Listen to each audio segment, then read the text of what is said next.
Kita kira bayar guna. Kelakuane sing melu ngeviralno salam Binjai lho. Iki mono gedang ge panen dientekno kabeh karo wong sing gak jelas. Ucapan tersebut pertama kali dipopulerkan oleh akun TikTok @parisfernande. Dia mengunggah sejumlah video tengah memukuli pohon pisang dengan ucapan "Salam dari Binjai". Aksi tersebut kemudian diikuti oleh 9 bocah di Kabupaten Lamongan, Jawa Timur. 9 bocah itu nekat merusak puluhan pohon pisang milik warga. Peristiwa itu terjadi di Desa Surabayan, Kecamatan Sukodadi, Kabupaten Lamongan, Minggu, tanggal 31 Oktober tahun 2021. Akibat aksi tersebut, Kepala Desa Surabayan, Sunarto memanggil 9 bocah beserta orang tua mereka.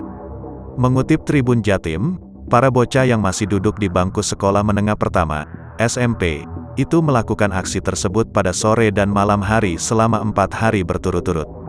Yakni mulai Jumat, tanggal 29 Oktober tahun 2021, sampai Senin, tanggal 1 November tahun 2021. Mereka menjadikan pohon pisang sebagai samsak sasaran tinju.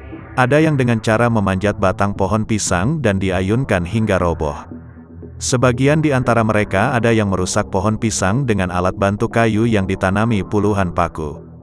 Aksi perusakan tersebut dilakukan dengan saling bergurau. Begitu pohon pisang roboh, mereka kegirangan puas, karena targetnya bisa dieksekusi.